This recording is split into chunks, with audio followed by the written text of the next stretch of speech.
کیا آپ کو کبھی اپنے گھر کی چھت پر چارپائی گھسیٹنے کی آواز آئی ہے؟ جیسے کوئی چارپائی کو پکڑ کر زور زور سے آگے پیچھے گھسیٹ رہا ہو۔ اگر آئی ہے تو کبھی وہ غلطی مت کرنا جو میں نے کی تھی۔ پہلے ہم اپنی دادی کے گھر رہتے تھے۔ اس گھر میں شفٹ ہوئے ہوئے ہمیں 1 سال ہوا تھا۔ میرے بابا کے کام کی وجہ سے ہمیں اس گھر میں شفٹ ہونا پڑا کیونکہ یہ گھر ان کے آفس کے زیادہ قریب تھا۔ پہلے تو گھر میں سب کچھ بالکل نارمل چل رہا تھا، کوئی بھی پیرانارمل ایکٹیویٹی دیکھنے میں نہیں آئی، مگر ایک چیز جو مجھے ہمیشہ تنگ کرتی تھی وہ رات کے وقت ہمارے چھت سے چارپائیوں کی آواز آنا تھی۔ رات کو سارے کاموں سے فارغ ہو کر میں اور میری امی دیر تک بیٹھ کر ٹی وی لاؤنج میں باتیں کرتے تھے۔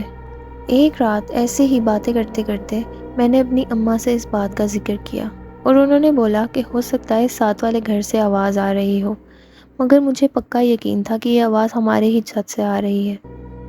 مگر میری امی نے اس کو اگنور کر دیا اور مجھے بھی بولا کہ جا کر آرام سے سو جاؤں۔ میں بھی فون لے کر اپنے بیڈ پر بیٹھ کر استعمال کرنے لگ گئی، لیکن پھر سے ویسی ہی آوازیں آنے لگیں۔ اکثر میں سوچا کرتی تھی کہ کیوں نہ اوپر جا کر خود ہی دیکھاؤں کہ وہ کس چیز کی آواز تھی۔ جب میں نے اس کا ذکر اپنی امی سے کیا تو ان کو مجھ پر بہت غصہ آیا اور انہوں نے مجھے بہت ڈانٹا کہ آدھی رات کو میں چھت پر جانے کی باتیں کر رہی ہوں۔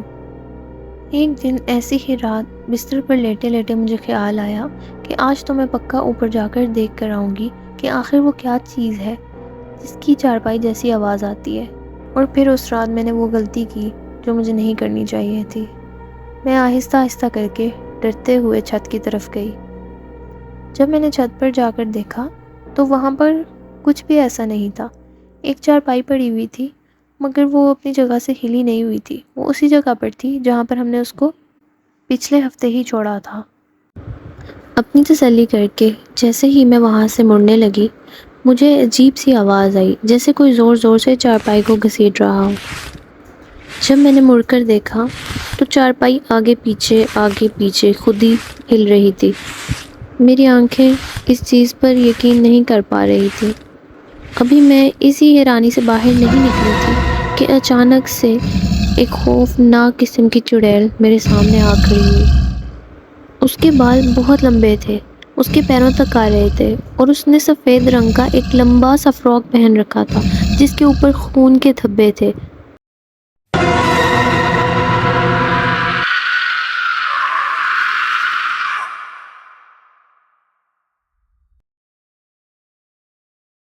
اس کے بعد مجھے کچھ پتہ نہیں، کچھ ہوش نہیں، شاید میں وہاں بے ہوش ہو گئی تھی کیونکہ جب میری آنکھ کھلی تو میں اپنے بستر پر تھی۔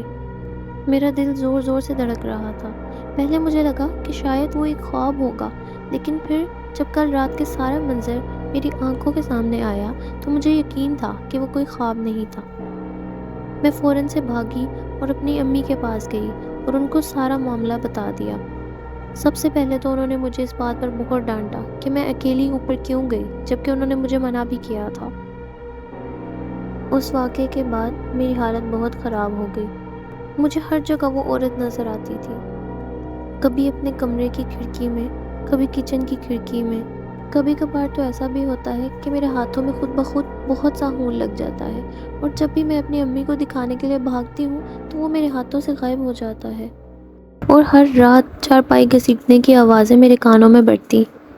مجھے ایسا محسوس ہوتا ہے کہ میں آہستہ آہستہ پاگل ہو رہی ہوں۔